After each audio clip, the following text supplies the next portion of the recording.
Hello and welcome to Credit Versio's Q&A Wednesday, live for September 22nd. I am your host, David Michalek. I'm a credit expert with 9 years experience, and during that time, I've conducted over 10,000 one-on-one credit consultations, and I'm looking forward to helping you understand and improve your credit on our live weekly Q&A calls that we do every Wednesday on both our Facebook and YouTube channels. You are here because you understand that your credit report plays a critical role in all areas of our life. Insurance companies, landlords, utility providers, banks, even employers are looking at our credit report to see how we honor our obligation. Credit reports have become our adult report cards. And that's exactly why we do these live Q&A sessions every single week. And with me today is a gentleman who spent years at both Equifax and Fico. I'm going to play a quick intro video, and then we're going to get to it.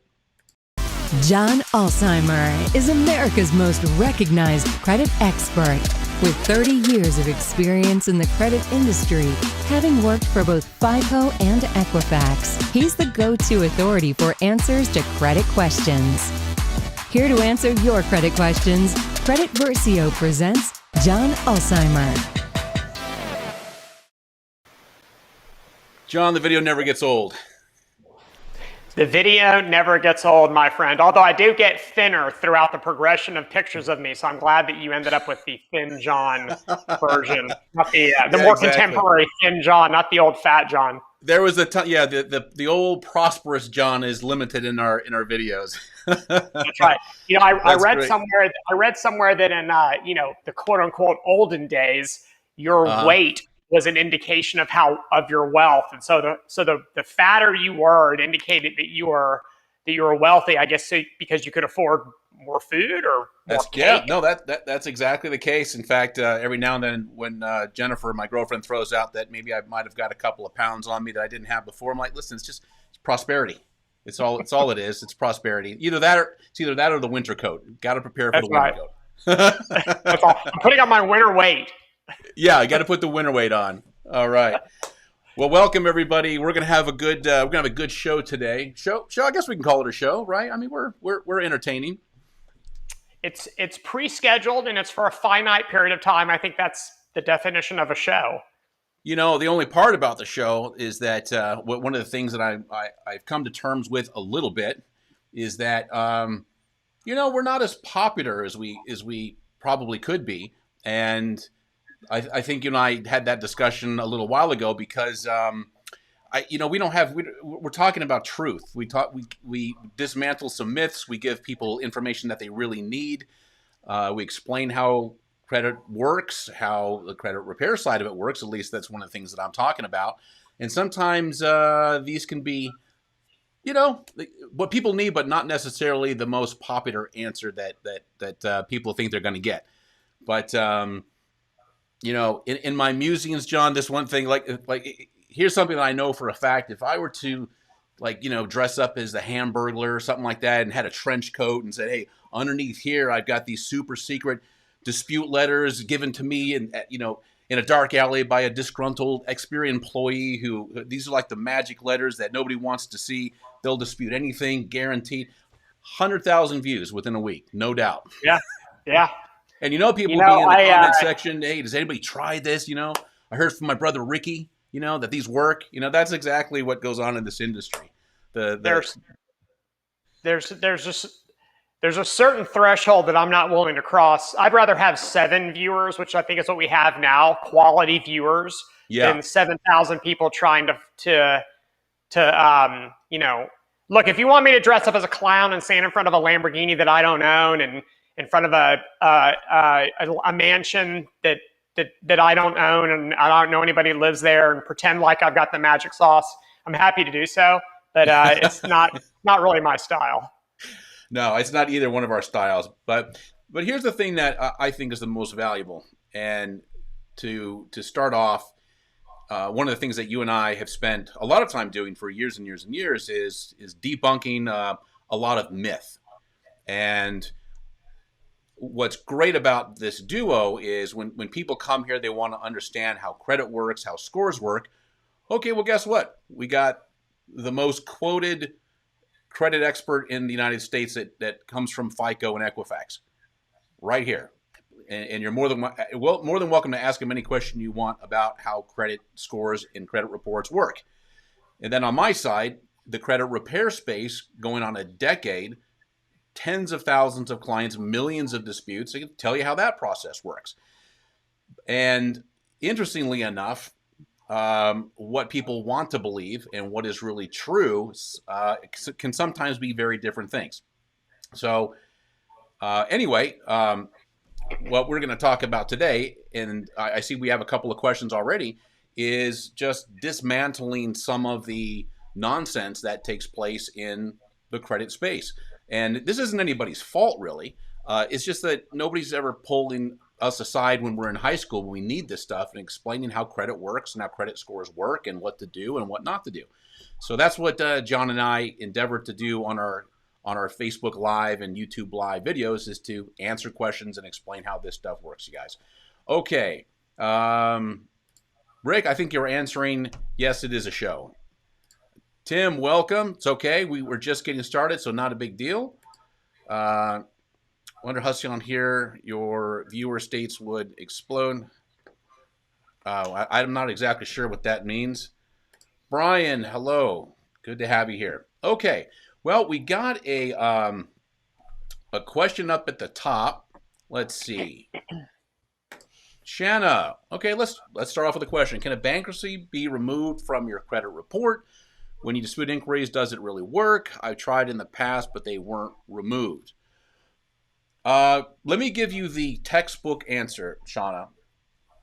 When you're disputing anything, anything can be removed from a credit report if it's not reporting correctly. If there's something about it that's in violation of the law, if it's not accurate, if there's something about it that is just patently wrong, then sure, anything can be deleted from a credit report. That's what the Fair Credit Reporting Act is for. Same thing goes for inquiries.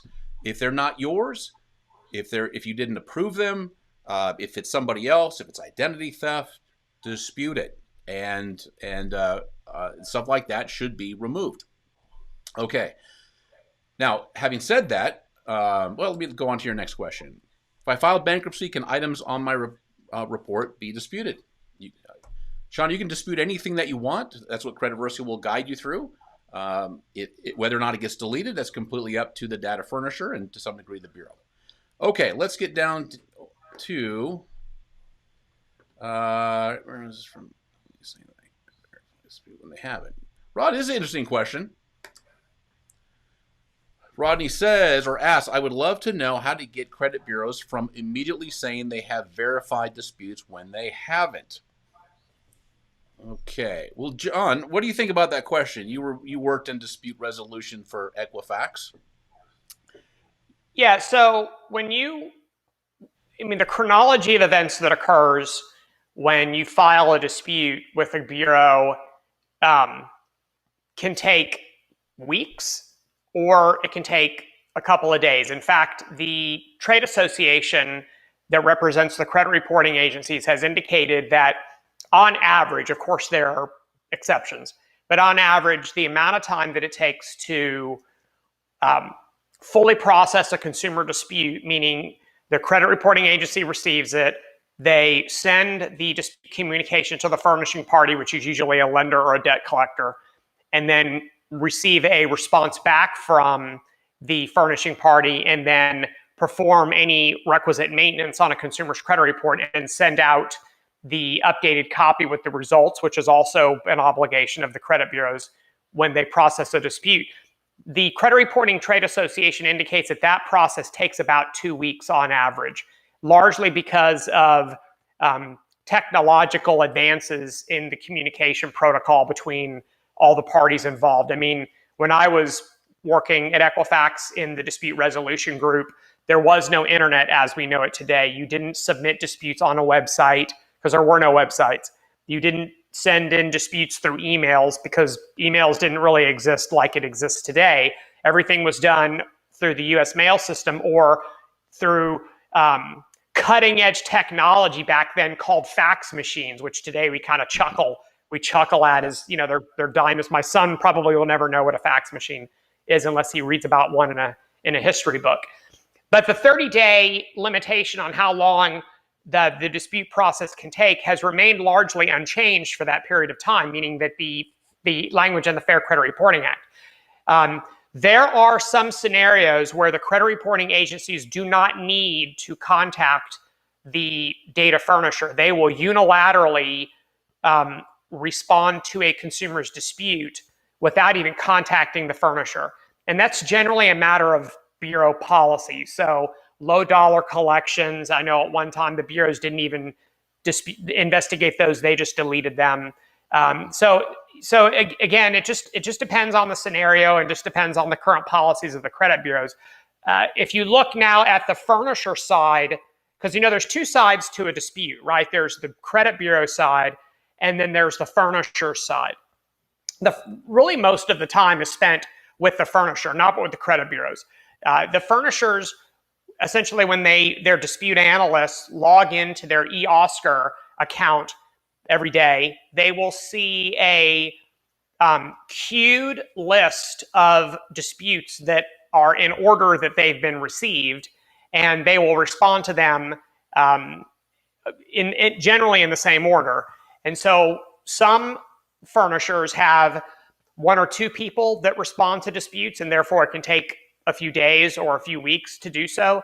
Some data furnishers have dozens and dozens of people that respond to consumer disputes, and they're able to process a large number of those on a daily basis. And so in those scenarios, it does appear, oh my gosh, it took 4 days for me to get a response back. What the heck? They can't do an investigation in 4 days. And really, that's just a matter of that they have a well-staffed engine on the side of the furnisher. So that's generally why it would take a short period of time versus why it would take a longer period of time. Great question, Rodney. Monswell, welcome. Good to see you. And Brian's got a question. Oh, I like this one. In fact, this is a question I got. Yep. Yeah, I got this probably 3 or 4 times just this week posted on Facebook. So great question. Brian's question is it illegal to sell your debt to a collection agency? All right, let me explain how this works. Generally, your debts are not sold to a collection agency. They are assigned or consigned to a collection agency. So all the ladies on the Facebook Live right now, remember what you did with your prom dress in high school when you got done wearing it once because you didn't really like it other than for the prom? You consigned it, meaning that or if you have children and you have a bunch of children's clothes and you're not going to have any more kids, you'll take them to a consignment store and they'll sell them for you and you'll get a portion of the money back. That's what happens with debt collectors, is that original creditors, so apartment complexes, medical offices, credit card issuers, they will assign or consign debts to a third-party debt collection agency, and then they will work those debts, and then whatever they collect, they keep a portion of it, and then they give a portion of it back to the original creditor. That's in the assignment scenario. So Rick's question is specifically about selling and buying of debt. So what happens there, Brian, is some sort of a service provider, most of the time a credit card issuer, will take defaulted debts that they simply have kind of given up on, that they cannot, they've thrown up the white flag. They have acknowledged that we're unlikely to collect these debts, and they will essentially pool them together and then sell them to a debt buyer, not necessarily a collection agency, but a debt buyer. And they'll generally sell it for X pennies on the dollar. And then by doing so, believe it or not, the debt buyer now becomes your new creditor. Even though you've never had a relationship with them in the past, you have no idea who they are, you've never heard of them, they are now your creditor. What a debt buyer will generally do is they partner with either collection attorneys to attempt to collect the debts, including through litigation, or they have an agency agreement with a third-party debt collector or a subsidiary, which is a third-party debt collector, and then they will assign the debts to that debt collector to quote-unquote work the debt. And so it gives the impression, reasonably, I understand why people think this, it gives the impression that the debt collector has purchased the debt when in reality, a debt buyer bought it, and essentially it's just being worked through some sort of an agency agreement now with a third-party debt collector, which obviously includes the credit reporting aspect of it, the letters, the phone calls, and in some scenarios, the lawsuits. And the question or the answer overall, Brian, is yeah, it's perfectly legal. I'm not sure why people, maybe there's something in the blogosphere, like John, you and I talk about a lot, that there's a tremendous amount of misinformation, and I don't know if something got posted recently or if this is just its normal cycle, but a lot of people this week are like, hey, this is illegal. They can't do this. And yeah, they can actually. It's been around for a long, long time. Okay, Ryan, I don't know if I'm saying that right. I saw that you posted the question twice, once from Facebook and YouTube. So we're getting to it now. Why do consumer finance accounts hurt my FICO scores? I have 3 of them on my Experian and TransUnion, and those scores are consistently 10 to 15 points. Let me put it back up. Lower than my Equifax, even when everything else is identical. Great question. Yep. And so, and Arian or Arian, if I'm not saying your name right, I apologize. You have asked the same question formed differently than I have heard, I don't know, tens of thousands of times in the past 3 decades. Why does enter item here hurt my FICO scores? And you could have asked, why do inquiries hurt my scores? Why do derogatories hurt my scores? Why does a lot of credit card debt hurt my scores? Why do bankruptcies hurt my score? You could have asked the same exact question and just inserted something different into that spot where you inserted consumer finance accounts. The answer to that question and the answer to every single other question that is asked, just phrased differently, to why did this lower my FICO score, is because there is an empirical relationship between those types of accounts and elevated credit risk. Just like there is an empirical relationship between inquiries and credit risk, credit card debt and credit risk, derogatories and credit risk, collections and credit risk, bankruptcies and credit risk, etc. The list, I mean, we can sit here all day long.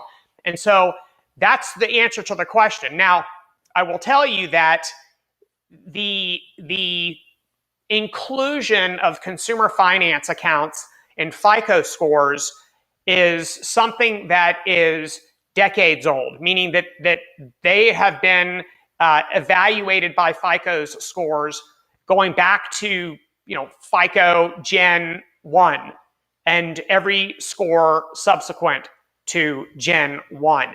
I can tell you that in the more contemporary versions of the scores, the consumer finance accounts are practically worthless. In the older versions, they are absolutely considered. And the reason that you can tell that they're considered is that every once in a while, when you pull your credit reports and you get your scores, David, you get those 4 associated score factors or reason codes with your score. And you may actually see from time to time with your score, reason number 1, reason number 2, reason number 3, boom, too many consumer finance accounts. And so in that scenario that the scoring, the generation of the FICO score that was being used did in fact, is the one that's considering consumer finance accounts, and B, that the fact that you had consumer finance accounts was one of the top 4 reasons why your score wasn't higher. And so that's the answer to the why. Now, what's I don't think this is the quote unquote the fun part of the discussion, but the part of the discussion which can end in arguments is trying to kind of explain in layperson's terms why is that? So, why do inquiries lower my score? Well, it must mean that you're trying to get a lot of debt. Well, okay. Well, why do bankruptcies lower my score? Well, it must mean that you're discharging debt in your bankruptcy. Well, none of those explanations may not actually be true. What's true is the math indicates that there's this relationship between the two things. The explanation is something that the blogosphere gets to tackle as to why that's the case, other than just the math says that there's this relationship. And so that's one of the ones that's been really hard to put a face on, is why do consumer finance accounts lower scores? And the only reason that I've ever heard that kind of makes sense is consumer finance accounts traditionally have been the lenders of last resort, meaning that they have they target and cater to consumers who have very poor credit. They normally charge very high APRs in such a way to mitigate against credit risk. That makes common sense. I don't know that that's the actual reason, but here's the problem is that there was a time when you went to a furniture store and you took advantage of their in-store financing options, and you ended up with a consumer finance account on your credit report because the account was you were buying your couch, or you were buying your bed, or you're buying your refrigerator, and you were doing so by using Citi Financial, Wells Fargo Financial, or XYZ, New Republic Finance, some form of a finance company versus a bank. And so that was the issue. And so, if you've got really great credit, that's really kind of a non-issue. But if you've got credit that's kind of in the meaty part of the curve, if you will, meaning that every little point helps, meaning 5 points can be the difference between an approval and a denial, then that's where the consumer finance account issue can crop up. Great answer. Great question. Amanswell, my charge-off date was changed from 2016 to 2019. Is that legal, or is this legal? Well, so... And he follows up with, I never made a payment in years. Yeah, don't tell us that. We don't want to know too much. Changing dates on credit reports is fine as long as the date is correct. The date that's really important with respect to charge-offs is what's called the Fair Credit Reporting Act compliance date of first delinquency, which no one ever calls it that because it's way too many words. We just call it the DOFD.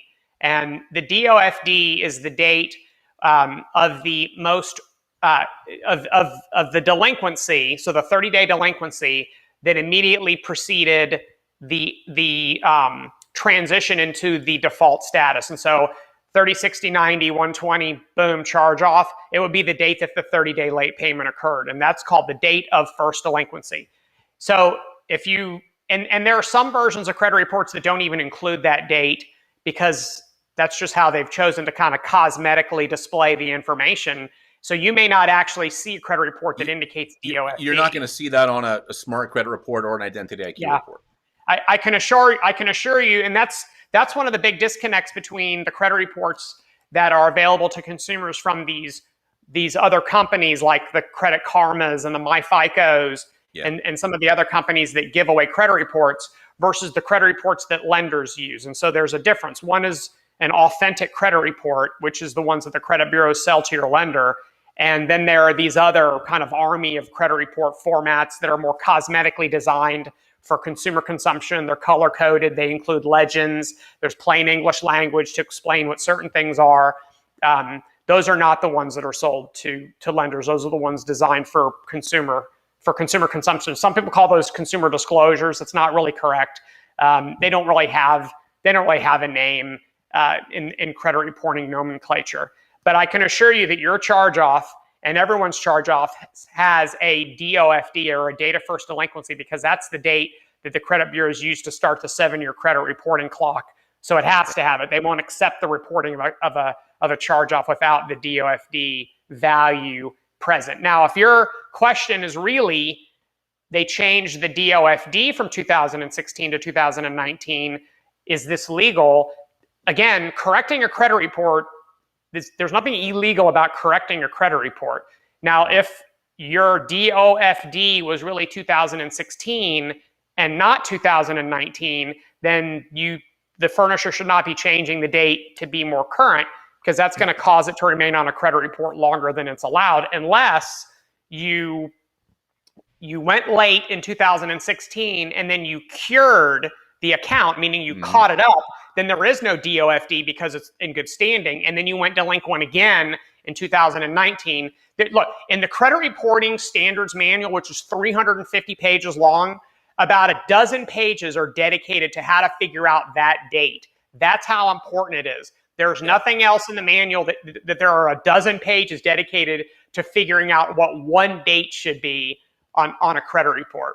But generally speaking, any changes to a credit report that are accurate, that's no problem. Changing dates from accurate dates to inaccurate dates, obviously, that's not something that should occur. Yeah, Montswell, also, I get this question a lot too, because a lot of people, most credit reports, especially the ones in particular that people are using for Credit Versio, like a lot of credit reports, Smart Credit, Identity IQ, My Fico, don't have any indication of what the DOFD is. So what they're looking at is date of last activity. And what happens is they look at the date of last activity and go, oh my gosh, it was 2016, now it's 2019, which is just merely when some data came in from that data furnisher, has nothing to do with the DOFD. Yeah, there's a few other dates that are in these cosmetic credit reports, like date of status and date of most recent update. Yeah. Those, yeah. I can in the Metro 2 credit reporting language, those dates don't exist. They don't exist. They're not actually on your credit report that is sold to a lender. I've had this. I'm about to have a 6-hour argument on Friday with an attorney who's going to try to get me to admit that disclosures are used by lenders, and he's not going to get me to admit it. But he's going to ask me for 6 hours to try to get me to slip up and say that. And that's one of the huge disconnects between the credit, because we just call we call those all credit reports, but we pay no attention to delineating between what's an authentic credit report that's actually delivered and used by lenders, that's actually the basis for our credit scores, versus these other credit reports, which are fine. I'm not poo-pooing them. I'm just clarifying that they're not used by lenders, and that's not the data provided by the furnishers, and it's not the data that's scored. They're just a kind of a summarized cosmetic picture of the information rather than your authentic credit report. And so that's where you do see some disconnect, David, is you see more current dates on items, and people are like, whoa, you've just made this thing look newer. You just quote unquote re-aged it, which is wrong. If you ask the Federal Trade Commission, the Consumer Union, the CFPB, the National Consumer Law Center, none of whom would ever be confused with an industry-leaning organization, they all have the same definition of re-aging, which is illegally changing the DOFD to a more current date than it actually is. Yeah. Rodney from Chicago, welcome. Brian says, hey, thank you for the clarification. You are very welcome. Alex, software only options right now is dispute letter for closed accounts. I would like to know how to remove hard inquiries. Alex, it's in there. If you want to dispute it in Credit Versio, just make sure you go through your tutorial videos. If you have inquiries you want to dispute, it's right there in your tutorials, particularly tutorial Quick Start video 2 and 3. Let's see who we got here. Rodney's got a question. I have a 7-Eleven TransUnion, and I cleared my credit, but I never qualify for soft pulls. Not exactly. So a soft pull, I mean, I'm going to kind of presume what I don't know what the name is, but did you check to make sure that your credit reports don't have a promotional block on them or security freeze on them? Because if they've got a promotional block or a security freeze, then you're not going to get any soft pulls, because you've essentially said that you do not allow the credit bureaus to utilize those soft pulls. And so you may have opted out, which is the term in the Fair Credit Reporting Act. And I think it's like 1888 to opt out, or whatever it is. It's optoutprescreen.com is the website. So if you opt out or if you freeze your credit reports, you're not going to get the promotional offers that result in a soft pull. Got it. Correction. He says I cleaned my credit, not cleared my credit. So I misread that. Yeah, I think the answer is the same. That's what I assumed, that you cleaned up your credit from derogatory stuff. Ariane says thank you for the answer. You are very welcome. Stephanie, good to know. Just disputed my accounts using you guys. Excited for the results. Praying, very good. Scott Oliver, there's somebody we haven't seen in a little while. I believe this is the same Scott. Does what you're saying apply to credit cards as well? In other words, are there cards that cater to those with poor credit and result in lower scores? So the answer is no. Consumer finance accounts, well, it depends. It depends on if it's coded as a consumer finance account, because consumer finance could be a credit card or it can be a loan. So it just depends on how the card, but certainly there are credit cards that cater to people with poor credit, tons of them, in fact. And it just depends on how all companies that furnish information to the credit bureaus do so using what's called a subscriber code or a subcode or a member number. It's all the same thing. It's basically their account number with the credit bureaus. And when they report something to the credit bureaus, that subscriber code is embedded in their trade line. And that's how credit scoring systems can determine if it's a bank, a credit union, a credit card issuer, an auto lender, a student loan servicer, a mortgage, whatever type of an account it is. That's how they can delineate between account types. And so, to the extent that it's being reported by a consumer finance card issuer, or a card issuer that's coded as a consumer finance company, then yes, certainly that could be an issue. Excellent, good answer. Now, I want to make it clear. I'm not talking about this is like putting a bankruptcy on your credit report. It's not like that at all. Okay, this category.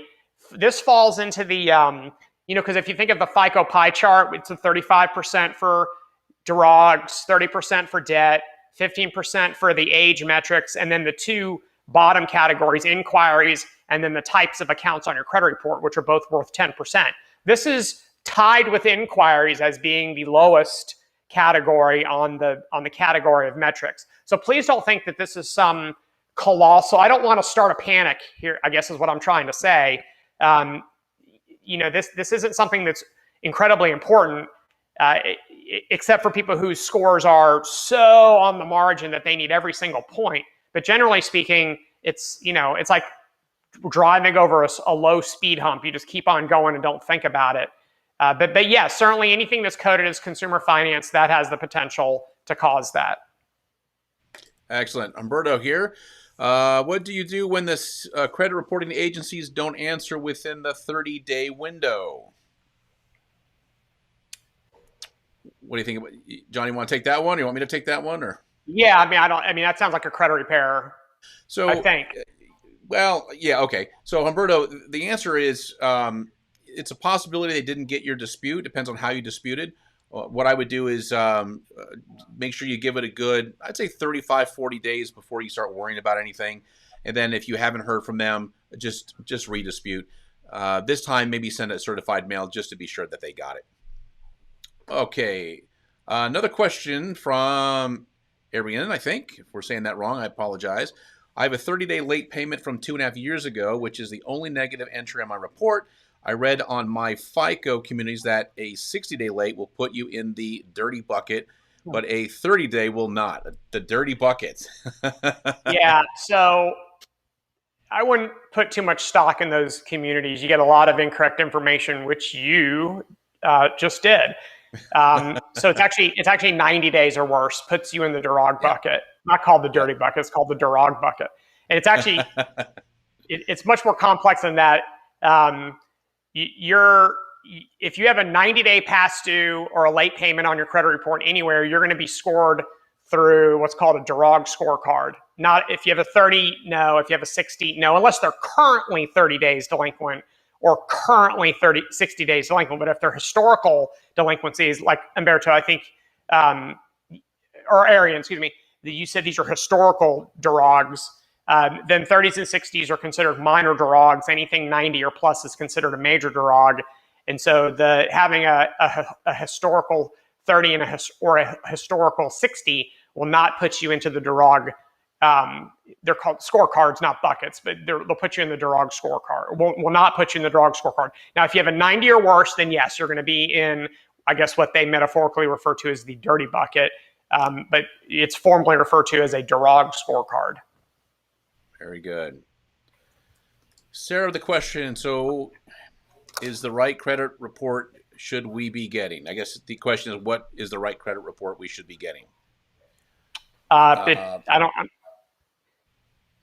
think this might have been, we were talking about disclosures and authentic. Yeah. Yeah. So I'll go ahead and I wouldn't spend too much time on it. There are certain credit report formats that you don't have access to as a consumer. You don't have access to the same credit report that Wells Fargo has access to, or Chase, or Citi, or Discover, or Amex. or Discover, you don't have access to those. So it doesn't. You can want one, but you're not going to be able to get one unless you work for a lender and you pull one from the lender, and then everyone's going to think you're applying for a loan with the lender. So you have access to what's referred to as a disclosure. If you read the Fair Credit Reporting Act, you have the right to disclosure, and the disclosure is a credit report that is provided by the credit reporting agencies specifically for consumer consumption. So it cuts both ways. Lenders don't have access to those reports, and you don't have access to the reports that are in the format that are used by lenders, largely because the format used by lenders is machine readable, and it's in a language called Metro 2.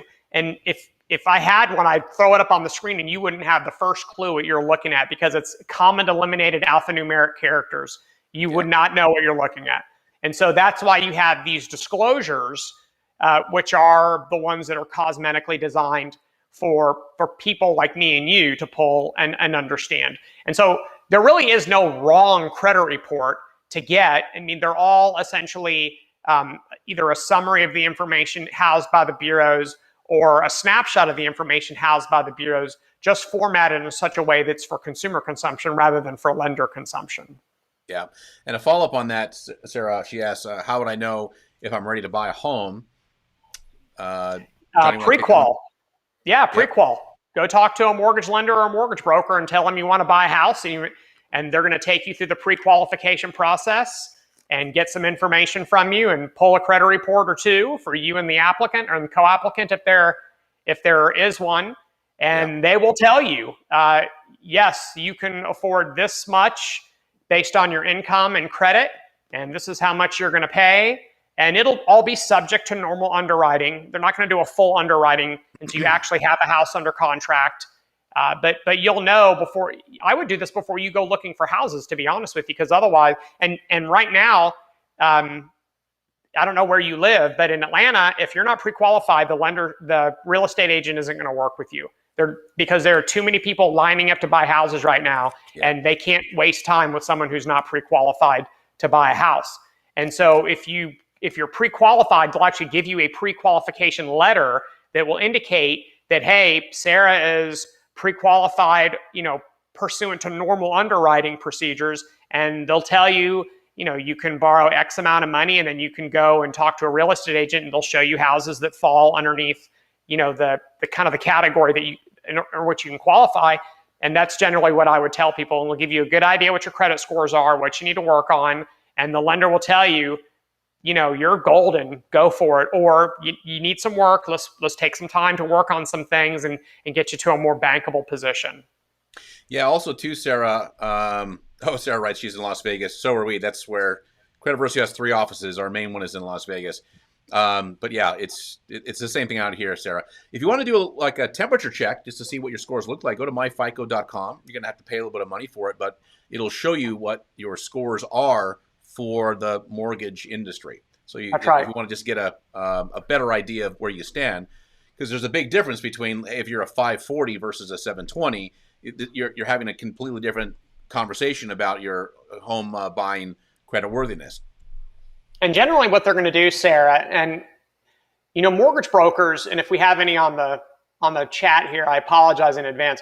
Mortgage brokers almost would like you to believe that they're magicians and that they can get anybody a home loan no matter what your credit's like. Yeah.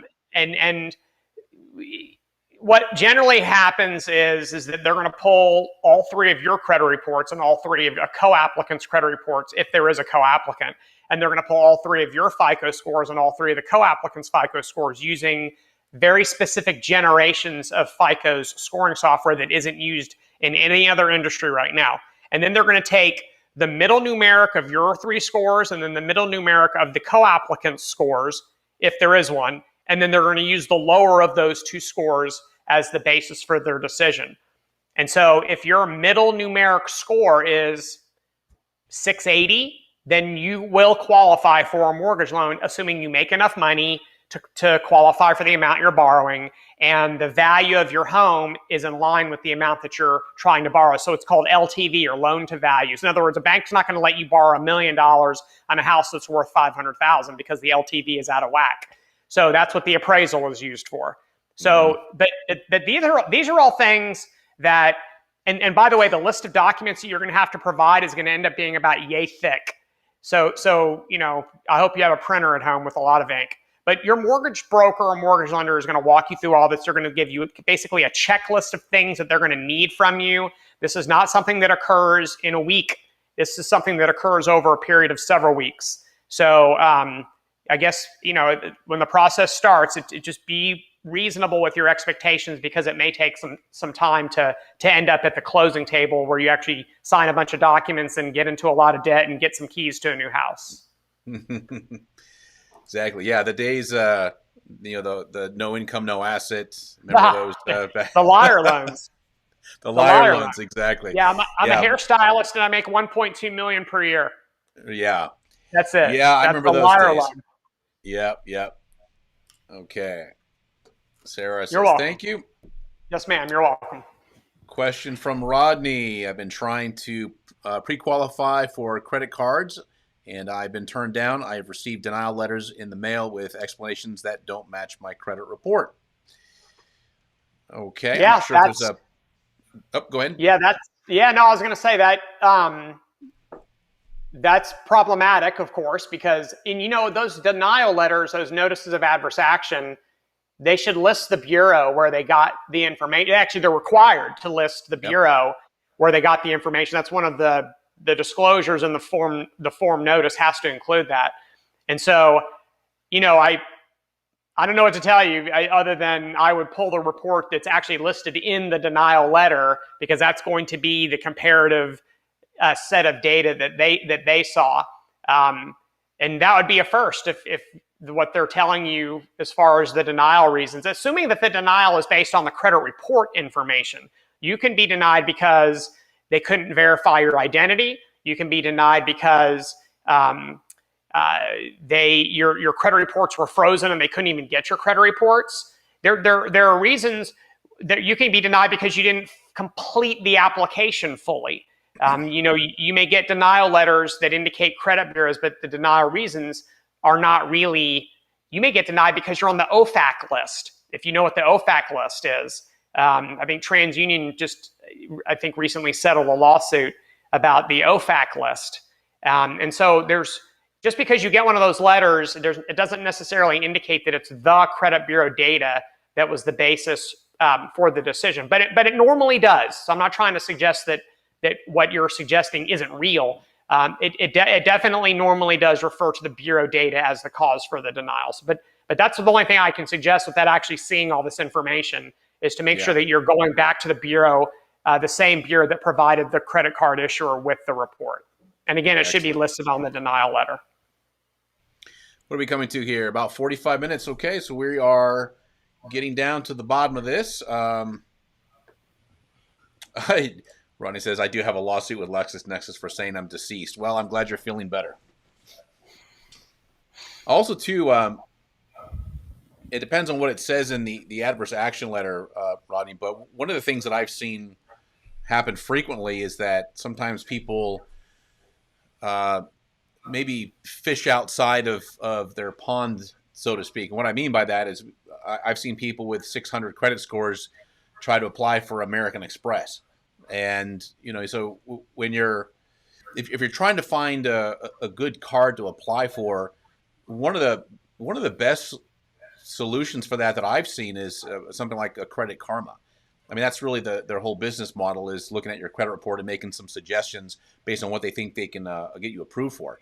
So I've told people that for years and years is if you're just getting to a place where your credit is good enough or might be good enough to start getting some credit cards, don't just randomly shoot for what you want. Why don't you find out a little bit about what their lending guidelines are, what the qualifications are, and compare and contrast that to what your credit profile looks like, and then go from there.